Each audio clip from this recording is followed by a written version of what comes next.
The try. So welcome to those of you online. Welcome to those of you in Virginia, in Maryland, in Vermont. And you can jump in the chat and let us know if we missed any states or cities or anything like that. So pull out a Bible app. You can download that for free. Turn to John chapter 20.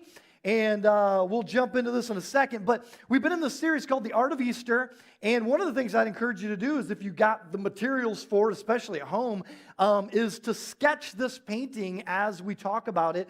It's just a great way that art students usually interact with like a classic painting, is they sketch it. And that's a way to just kind of engage that as we talk about it. And so we've been depicting, showing paintings that depict something from the story of Jesus. And that's a great way to multitask and engage listening. So years ago, there's a Christian man who I've looked up to for years. His name is Tommy Oakes. And he lived in New York City for a time. And, it's apartments on top of apartments on top of apartments in New York City. And he lived in an apartment building, which is kind of funny to me because he is an old country boy. Now, he's an extremely educated dude, but he's an old country boy. So picturing him being in New York City is kind of funny to me. But he basically had a friend, a neighbor in his apartment building, and her name was Adele, just like the singer. And she was an old Jewish lady, and she was also an atheist. And as you can guess, Adele did not like hearing the name of Jesus. And Tommy Oakes talks about Jesus all the time. It's like the motivation for everything he does in life. And so the reason he serves, the reason he loves people, all that stuff.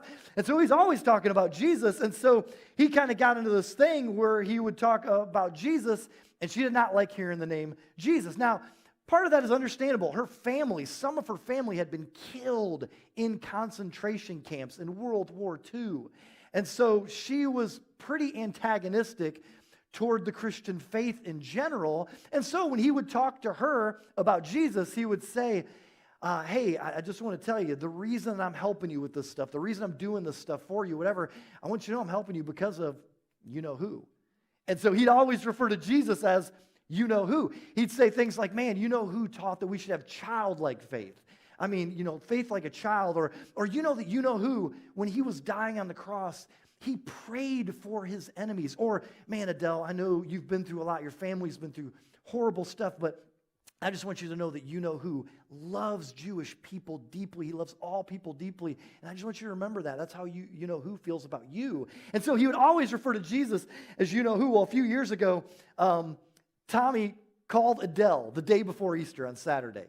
And they were having a conversation, and as they were talking, Tommy goes, oh, by the way, Adele, you know what tomorrow is, don't you? And totally confused, oblivious at all. She was like, no, what's tomorrow? And he says, it's the day that you know who did you know what? And he said in his country lingo, she cussed me good for that. She cussed me good. And so he said, but they still friends, and they would talk about stuff, and he would always talk about you-know-who to her. But I don't know Adele, but often skeptical or cynical or even wounded people, they don't like the story of Christianity. And a lot of times it's because they think it's a little too feel-good. It's a little too pat. It's a little too escapist in some ways for people who have been through it sometimes. Now, it's funny because bad times, some people draw to God or search for God because of that. Other people, they kind of harden. And they're like, no, I don't want to hear about that. That story. It's just, life isn't like that. That's too pat. That's too escapist. And so with all the evil that's happened in this world and that happens in this world, like concentration camps and the Holocaust and stuff going on right now with the political division and racial strife and all this stuff going on, the people sometimes look at Christianity and they say it is naive to believe in the Christian faith. It's wishful thinking. It's pie in the sky. It's all just false hope. But for disciples of Jesus, we believe that everyone in the world can have hope because of Easter, because it's the day that you know who did you know what. And so if you want to turn to John chapter 20, we've been in the last month, we've been going through something called the Art of Easter, where we've taken a look at some classic paintings that depict scenes through the story of Christ. And so the last 3 weeks, this is what we're going to do, previously on Momentum. So this is what we're going to look at real quick. Do we have these paintings? Yes, no? I can't tell. Okay, I'm just going to guess we don't. Okay, so the first one we did was called The Taking of Christ by Caravaggio. Go back one. The Taking of Christ by Caravaggio, where he was arrested. And in that, there's a cameo of Caravaggio himself, a self-portrait. Then we get to this one, which is Christ of St. John of the Cross. And this is actually Jesus on the cross above the home in Spain where this artist lived. So it's like, Jesus depicted over the painter's home. And that was my favorite message in the series. And then the next one is very stark. It's called The Lamentation of Christ. And the alternate name for this painting is The Dead Christ. And we see Jesus depicted in the tomb, and it's just very blunt. And in this is John, the disciple of Jesus, Mary, his mother, and barely visible up there is probably Mary Magdalene. And so that's what we've been going through. So now today we've arrived at the painting, finally, about the day that you know who did you know what. And so here is the painting that we're looking at this morning. And this is, I know your first instinct is, this is me and my best buddy running to Five Guys once the stay-at-home order had been lifted. Okay? Is that what you're thinking right now? No? Okay. All right. And somebody in the background is yelling, "Run, Forrest, run!" And so it's my buddy Tommy Oakes. And so this painting is by a relatively unknown Swiss painter whose name is Eugene Burnand. And the rest of the painters in this series have been famous painters. This one's a little bit relatively unknown. Burnand was kind of an old-fashioned realist in a time when all the cool kids were turned into modernism. And so, honestly, at that time, in the 1890s, when this was painted in 1898, his style was already kind of passé, but he stuck with realism. He liked realism. And so, the full title of this painting is epic. Catch this. It is The Disciples, Peter and John, running to the sepulchre on the morning of the resurrection. That'll get you out of breath just like running, okay? So, but the shortened version of that, because you're like, okay, I can't say P. Diddy, I got to shorten it to Diddy, so that's too much to say. So they shortened it down, and basically most people just refer to this painting as the disciples. And so this painting, it didn't make a big splash when it was first displayed, but in fact today, you won't find it in the Louvre, you won't find it in the Met or National Gallery. It's hanging up, tucked away, in a museum in Paris that used to be a big train station. And so check this out. In Paris, this used to be a train station. It's now an art museum. And check out the inside. Just like there's sculptures and paintings. And like in the words of Liz Lemon, I want to go to there. That is just beautiful. And so people that go there say, if you take the time to go find this painting and you just kind of spend some time meditating on it, it is like a spiritual experience. And some have said, this is just such an overlooked masterpiece. And there are even people who say this is the greatest Easter painting ever made. And so before we go any further, let's take a look at like the corresponding scripture that gets us to the scene of the painting so you know what's going on here. So this, what we're about to read, is an eyewitness account written by the Apostle John, one of Jesus' 12 main disciples, and John writes this in what's called his gospel good news account. So he says this: early on the first day of the week, while it was still dark, Mary Magdalene went to the tomb and saw that the stone had been removed from the entrance. So pause there. So basically, there are probably other women with Mary Magdalene, but she's the only one centered in on. That's the focus of John and his gospel. But if you go to Mark 16, you'll read the names of at least two other women who were with Mary when she went to the tomb this morning. And so when Mary arrives at the tomb, she's amazed and shocked to find that the stone had been removed. And so tombs in ancient times, most of them didn't have doors. Usually there was a groove in the ground in front of the opening of the tomb, and there was a big round stone, kind of like a big cartwheel, that would be rolled in that groove in front of the opening to the tomb. And so basically that would close the opening. And so this is what's really interesting is, based on that verse 1, there's a guy named Celsus who lived in the 2nd century who was extremely antagonistic to Christianity. He wrote a whole bunch of works trying to disprove Christianity and had a whole bunch of people who read his stuff. And he wrote a number of works, and one of the arguments that he thought had a lot of weight went something like this. He basically said Christianity can't be true because the written accounts of the resurrection are based on the eyewitness testimonies of women. And we can't trust women because they're hysterical. They're filled with hysteria. They're led by their emotions. You can't trust what a woman would say. Now, many of Celsus' readers agreed, and for them it was a major problem, what we just read in verse 1. For many people, hearing these testimonies of the resurrection in the first 2 centuries is because in ancient societies, as you know, women weren't even full citizens in any sense of the word. They were marginalized, and their testimonies weren't even admissible as evidence in court.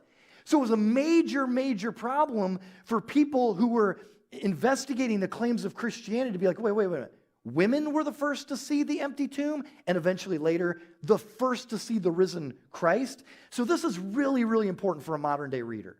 And here's why. Because the first recorded accounts, all 4 of the gospel writers, Matthew, Mark, Luke, and John, all 4 of them, it says that the first ones to see the empty tomb and the risen Christ, later on in this account, were women. And so if John and the other gospel writers were trying to make up these stories to get their movement off the ground, they never would have written women into the story, right? Think about the logic of that. They never would have written that in if they were like, hey, we want to get this thing going, we're going to lie, we're going to deceive, so let's make women the first people to see the empty tomb and them the first to see the risen Christ. They'd never make that up. You think about the gospel accounts, Matthew, Mark, Luke, and John. They're like the Christian brochures of the 1st and 2nd century. They're like the website for Christianity or the social media page. They would never, for promotional purposes, include women in that culture. If these were lies, women never would have made the brochure. That's just the truth. So why is verse 1 even in there? The only logical reason is this really happened. And they didn't feel like they could cut out. The story is too discombobulated if we don't find out the women saw the empty tomb first, and they came back and told the men, and the men went and saw, but while they were gone, some of the women were still there and saw the risen Christ. I mean, the story doesn't fit together, and they include, in fact, renowned New Testament scholar N.T. Wright. He says, there would have been tremendous incentive and cultural pressure on these Christian writers, Matthew, Mark, Luke, and John, and everyone who came after them, not to mention the women. But they didn't feel like they had the liberty to alter the chain of events. The empty tomb was first discovered by women, and the risen Christ was first seen by women. So the stone was rolled away, the tomb was empty, and Mary is astonished. So in verse 2 it says this, she came running to Simon Peter and the other disciple, the one Jesus loved. That's how John, the author, refers to himself. And so this is Peter and John, the author of the Gospel of John. And she said, they've taken the Lord out of the tomb, and we don't know where they've put him. And so Peter and the other disciple, John, started for the tomb. Both were running. Okay, so here we are. This brings us back to the painting. And I just want you to notice aesthetically, where are Peter and John running? To the empty tomb. Okay, so they're running to the empty tomb, and this is what's going on. Now, through the series, we've kind of looked at what is the artist trying to show us with little things in this painting. What's he trying to show us? What messages is he trying to give, or what nuances are in there? And some of the paintings have some really cool Easter eggs, no pun intended. But one of the things that's cool about this one is I love the sunlight on the bottom of the clouds, just touching some of the clouds that shows dawn has just broken. You saw in the gospel account, Mary Magdalene, when she got to the tomb, it was still dark. Then she ran and told John and Peter, and now they're running to the sepulcher, which is another word for tomb, and now it's dawn. Dawn has just begun to break. It's the day that you know who did you know what, and they're running to the tomb. Now, the cool thing to me is you don't see many action paintings, right? When you think about it, portraits, and here's a ship in a harbor, and here's a girl with her dog. You know, like there's just random things. And so this is an action painting. They're leaning forward. In the title is the word running. And so there's a Christian author and blogger named Michael Frost who says this. He says, this picture crackles with kinetic energy. It is a study in desperate anticipation. Surely this is also the posture with which we should approach Easter, leaning in, wringing our hands, clutching our chests, desperate for it to be true. And so there's so much action. Now, obviously, the main thing depicted is two people. It is John and Peter. Now, basically, here's an interesting tidbit. Eugene Burnand, who's the artist, he was a master portraitist. He, by the end of his career, really was becoming a master of painting people and their faces and all that. And it's said that near the end of his career, he became a master at revealing the character of his subjects. And I want you to see in the faces of John and Peter how much in his skill he brings out the things that might be on their minds. So Mary Magdalene's words are still ringing in their ears. She says, the body's gone. Like maybe somebody stole the body of Christ or whatever, and they're running now, and they're thinking, and there's all kinds of things in their run from where they were staying in the city of Jerusalem to just outside the city of Jerusalem. And I think their faces show that they don't know what to expect or what to believe. But first there's John. John is the younger of the two. And John is wringing his hands anxiously, which is really interesting because last week, Lamentation of Christ, or the dead Christ, he's right there by the body of Jesus, and he's wringing his hands in that picture, which is a totally different artist, which is just interesting to me. So he's wringing his hands now as he's running to the empty tomb. And John was the most faithful of the disciples, especially the male 12 main disciples that Jesus poured into. He was the most faithful. He was the only one of the 12 that was at the cross. He was the only one that was with Jesus to the end. He was basically saying, I'm not going anywhere. Like, I'm with Jesus to the very end. Jesus is my ride or die. And then Jesus died. And so he is just filled with grief, and he's been mourning for the last couple days. And so he is the most faithful disciples. He's heartbroken, but now hope is alive again. Like what? The body of Jesus is missing, and I can't help but to think, he's thinking about all the times that Jesus said, I must die. This temple must be torn down and raised up 3 days later. And the whole time, they're thinking, this is metaphor, this is figurative. And now I can't help but to think in their minds are, wait a minute. Is there any chance that Jesus is risen? They're not anticipating the resurrected Christ. Mary wasn't. They weren't.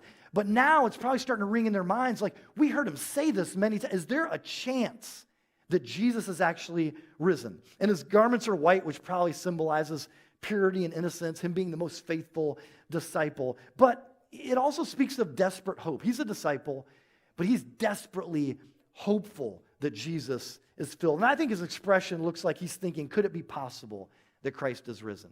Then there's Simon Peter, or Peter.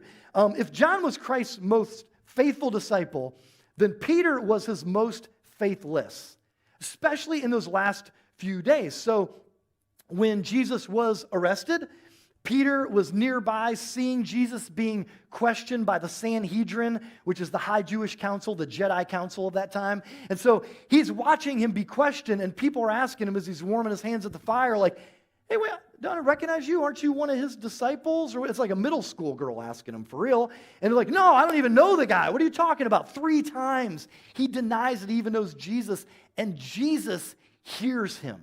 And so Peter has really blown it. He's been the most faithless. And if you look at the variety of emotions on Peter's face, like his expression is so complex. If you open it in your phone and zoom in, there's so much to see in Peter's face and in his eyes. He looks like he's terrified, ashamed, desperate, not sure whether he can believe what Mary has just told them, but he wants to, and his spirit is conflicted. And if you compare and contrast these two faces, knowing this is the most faithful disciple and this is the most faithless disciple in these last few days, you look at that and you're like, man, John looks youthful, almost angelic. And then you've got Peter who looks haggard and weather-beaten. And then if you look at John, it's just like, he looks like maybe he just woke up. He's been mourning, but he looks like maybe he just was awakened, or something like that. Peter looks like he hasn't slept in a couple of days. Like if you look at that, doesn't it look like, have you been there? Anxiety, fret, guilt, shame. I can't even sleep. And his eyes look totally like, I haven't slept in a couple of days. Just like this These last few days have been absolute hell for me. And then John's expression looks like he could be saying, as I said, could it be possible Christ is risen? Peter looks like he's feeling like, man, my faith faltered. Will I actually get a chance to say that I'm sorry? Will I actually get to see Jesus? And is there a chance that he might extend forgiveness to me and that he still loves me like his brother? And so I just want to be clear. You got the faithful and the faithless, and I'm not going with this to say, okay, now in this crowd, we got some faithful and we got some faithless, okay? That's not where I'm going. That's between you and God for you to decide. What I want to point out to you is they're both still disciples of Jesus, and they are both running toward hope. There's hope for both of these dudes, okay? That is huge. So there's a Christian researcher and author named Tom Rainer, and one of the things that Tom Rainer has said about the pandemic is this. He's called the pandemic the Great Accelerator. And what he means by that is COVID has accelerated change.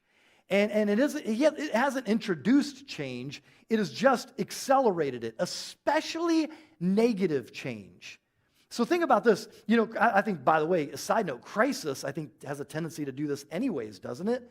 So it accelerates change. So COVID actually accelerated many of the trends that were already underway before it hit. When you think about movie theaters, okay, our worship leader up here, Andre, he used to be one of the big main managers at Cinemark in Valley View when Momentum first launched there in the fall of '06. He was kind of the number 2 in charge. And so I'm sure he has noted, man, theaters, he doesn't work there anymore, but just like theaters, like they have been hit. If they were struggling, a theater, before the pandemic, then COVID probably has closed them. Like so many theaters have been shut down because of the pandemic, which is the great accelerator.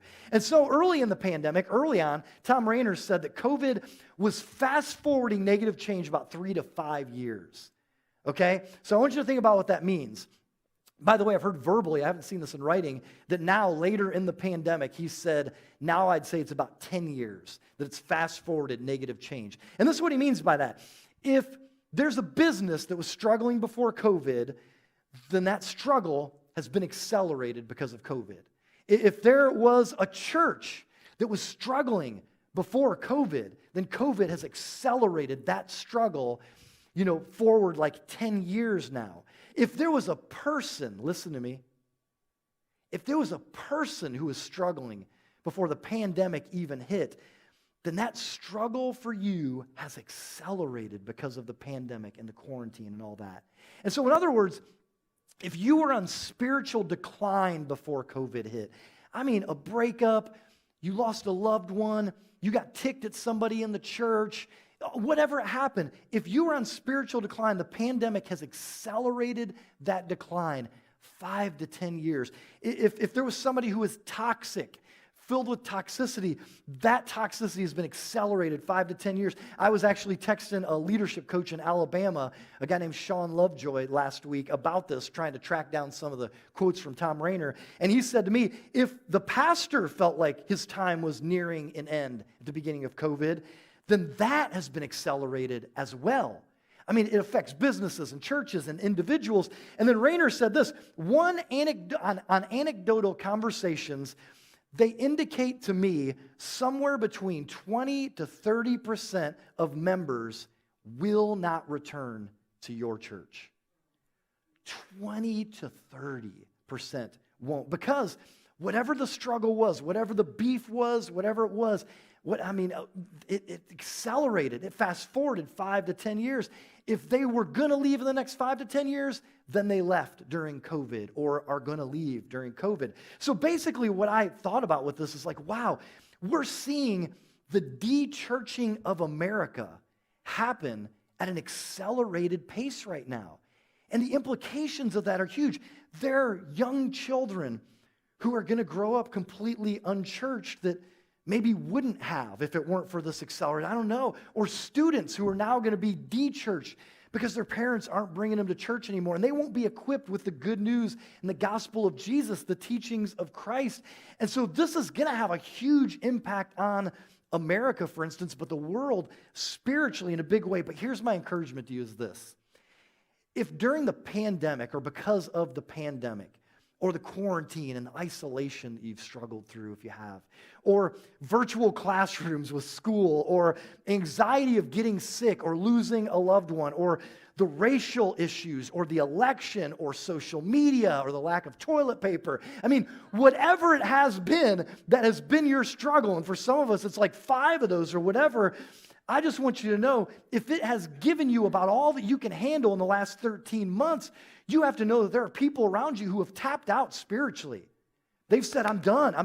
And not just momentum, but like their church, period. I'm getting used to watching virtual. I'm getting sick of watching virtual. Okay, I'm complaining about I don't like songs virtually. Whatever it is, it fast forwarded 5 to 10 years. But might I suggest to you that if you are here in person or online, that in spite of all these struggles for the last 13 months, that you actually have the seed of faithfulness inside of you.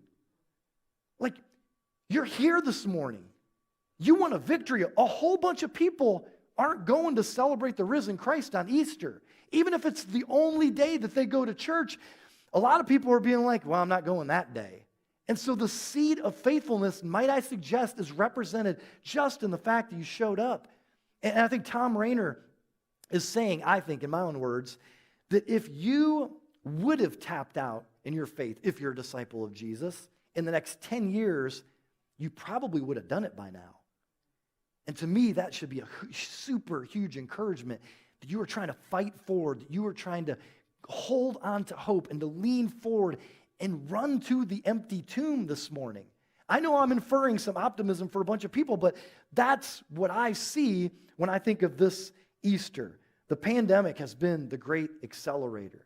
And so Jesus, when he was arrested, I think something similar, let me just say, by the way, as a side note, if you would have tapped out, you probably would have done it by now. I would also say, but here you are, so what's your next move?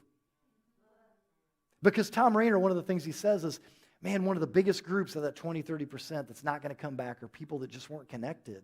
Like they only went on Sunday morning and they never built spiritual friendships. So what's your next move? Not to just to survive, but to thrive spiritually and to have hope and run to the empty tomb. I think of when Jesus was arrested, or Caravaggio's The Taking of the Christ. When Jesus was arrested, I feel like Peter, his fear, his control issues, his faithlessness, whatever it was, as he's watching the guy that he's been following and trusting and being grilled by the Jedi Council and just being, like all that's going on. And he's like, this is it. Like everything's falling apart. Like I thought I was going to be this guy's right-hand man in whatever political kingdom he was going to usher in. Things are falling apart. And I feel like in that crisis, his faithlessness accelerated. Like he was like, no, I don't even know the guy. I don't know him. But Peter rebounded. That's the good news. As much as he blew it, as much as his faithlessness accelerated during that crisis, he's still running to the empty tomb. He still is thinking there might be hope for even me. Even with me blowing it, even with me saying, I don't even know Jesus. No, I don't know that guy. I don't follow him. Saying it thrice, okay? He's still running to the empty tomb. He is rebounding. And if you look in John chapter 21, the next chapter, eventually he is forgiven by the risen Christ, and he's commissioned by Christ and empowered by the risen Christ to go spiritually feed others. Like, okay, it's time to not be inwardly focused anymore, Peter. Your regret, your guilt, your shame, it's time to be outwardly focused. Now you have a calling, a commission, a ministry to go feed people spiritually. So hope can be alive for you too. Let's go back to verse 3. It says, so Peter and the other disciple, John, started for the tomb. Both were running, but the other disciple, John, outran Peter and reached the tomb first. Well, that feels like a barb. It's like John's like, hey, this is my gospel. I got the mic. I'm saying there was a race to the tomb and I won it. That's all I'm saying. And I'm sure Peter's like, haven't I been through enough? You got to bring that up in your gospel. Hey, you got your own gospel account that your buddy Mark wrote, which is true. You can say whatever you want in there, but you aren't going to mention the scene because I won the foot race. And so it's kind of funny, like, man, shots fired. Okay, like, hey, this is my gospel account. But poor Peter, like, the funny thing is, even when you read from Bible scholars, commentators on this text, Like one commentator says this. He says, John was probably younger and fleeter of feet. Ouch, man. And then there's another one that says, perhaps John was a younger man in better physical condition, or perhaps John was just a better runner. Bible scholars just bringing this out like another barb. And then this one's the worst. One Bible scholar says, Peter, perhaps being the older and the heavier of the two, was unable to maintain as swift a pace as his companion. Dang, so much judgment.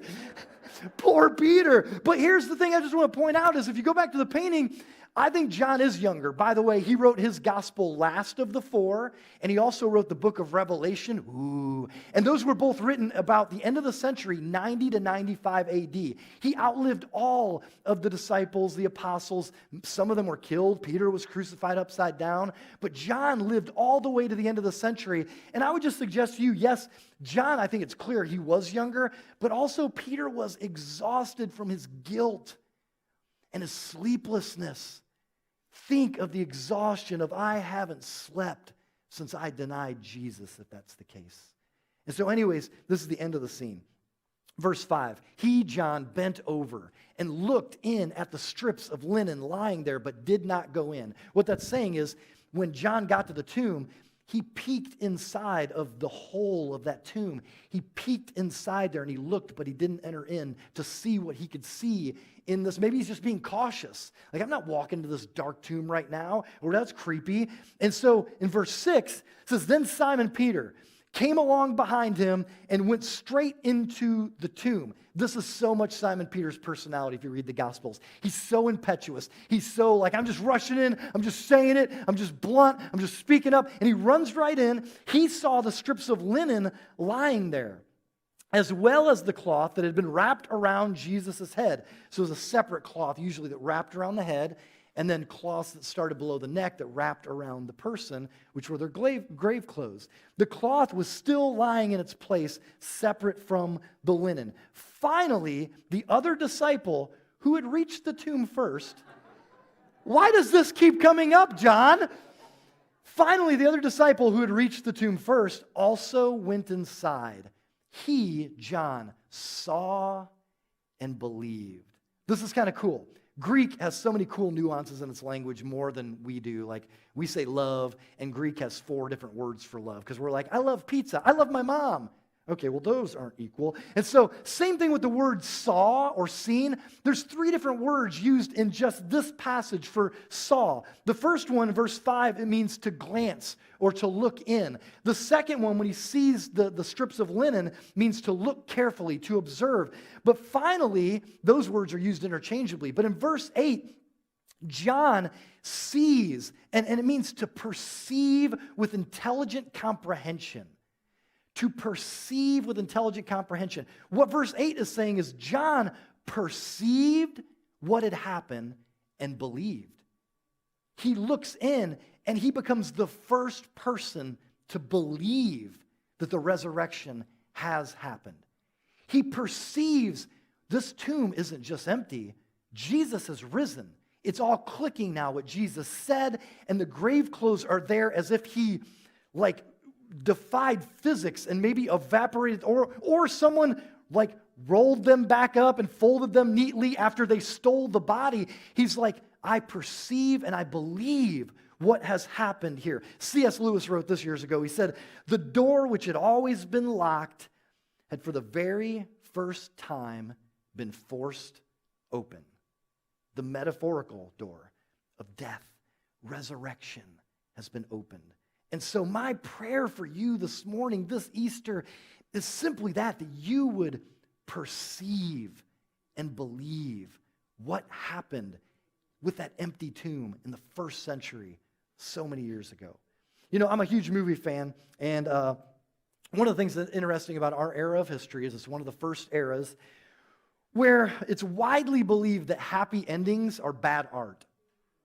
It's widely believed that if something has a happy ending, that's a feel-good ending, it's a little bit too fairy tale for me, that's the mark of inferior art. And being a huge film fan or whatever, I've noticed this more and more throughout my life. But why? Well, the truth is because our culture thinks and teaches often in so many places that life is just an accident. Like, man, it's just a win of the lotto that life appeared. Win of the lotto that this happened and this happened. So therefore, your life is meaningless. It's not moving toward anything conclusive. In fact, you're just matter in motion. But the irony is you're matter in motion, but you don't matter. Like any impact you make, some people a little bit after you might be reminded of it, but eventually one day our sun is going to burn up and we're all gone. And when you die, you're just going to die and rot. And there's no hope that any of the injustices against you or any of your pain, there'll never be any kind of resolution to that stuff. I mean, we're just moving toward nothingness. You came from nothing. You're an accident. You're matter in motion. You don't matter. Happy endings are misleading at the best, is what culture says to us. I mean, that's the underlying message if you're logical about it. So people think that life is better represented in storytelling through paradox and through irony and through frustration. And one of the things I've noticed through the years is when I've watched the movies that are chosen for best film often for Oscars, I started noticing this back with No Country for Old Men, which I loved. But a lot of times it seems like the Academy is looking for unresolved endings. Like this, all of a sudden, boom, it ends and the credits start rolling. You're like, oh, but what had happened? But what had happened? Like, I don't know what's going on. Up to you. I don't know because you don't know what's going to happen. It's unresolved. Like, man, but the killer, nobody got him. Nobody found him. And that's their way of saying, man, happy endings, that are for children's stories. I think this is really so much of why, probably why Steven Spielberg, was refused any Oscars until he stopped making movies that just had happy endings. Like, he never won an Oscar until he stopped doing that. But the truth is, his fairy tale ending stories are his most famous still. The ones that are most beloved. People love that. But film critics, the idea is, man, happy endings, they're for children's stories. They're not for thinking adults. And I'm like, dude, I didn't realize the Academy were a bunch of Browns fans. Like, lighten up. Like, things can happen that are good. We're moving toward goodness. Aren't we, Browns fans? Come on now. We're moving toward a happy ending. I hope. I'm holding out hope. I'm running to the tomb. Okay, so that's kind of the deal. It's like, this is what it's all about. So in the same vein, some people feel like Christianity is too feel-good. It is too escapist. It's too pat. It's like a kid's tale. Because Christians believe that because the tomb is empty, because Jesus rose, that we are moving to a gigantic happy ending. And if you are a follower of Jesus, that means you will follow Jesus through death into life and be resurrected because Jesus holds the keys to death and the grave now. He has defeated death and the grave. So we're moving toward, for disciples of Jesus who have been like, man, I blew it, but I know it and I'm sorry. And ones that have been faithful and fought through it, there's hope for both kinds of those disciples, that you will have a happy ending, and that those who couldn't run one day will be able to run, and that those who felt empty will one day be filled in this happy ending, that those who felt lonely will live in a community of perfect love. And so many people who are skeptical or cynical or who have been wounded in so many ways are like, that's too pat, that's too fairy tale. And honestly, I'll be honest, I long for that happy ending more than I ever have in my life. And there's an author named Timothy Keller who puts it like this. He talks about the day of the Lord, or the day that Christ returns. He says, Christ's return will be the day that everything sad comes untrue. I know there are people in this room who long for that. I know there are people online who long for that. Now, I can't promise you a happy life. God doesn't promise you comfort and things that will go your way always. In fact, if you follow Jesus, things might get worse. That's what Jesus tells us. But right now, at this dark time of history, in our world, I think that you need to know that for the disciple of Jesus, there is a happy ending that awaits us because of the empty tomb. That's what this means, is that we are headed toward a happy ending because Jesus holds the keys to death and the grave. And the ending won't be paradoxical, it won't be ironic, it won't be unresolved. There will be resolution, and everything sad will come untrue. Jesus said this, in this world you will have trouble. There's realism. In this world you will have trouble, but take heart, I have overcome the world. Realism plus the empty tomb equals hope for a happy ending. Discussing this painting, if you go back to the painting one more time, Christian author Michael Frost writes this: "This is our experience of the resurrection too, isn't it? We take it by faith. We're desperate for it to be true.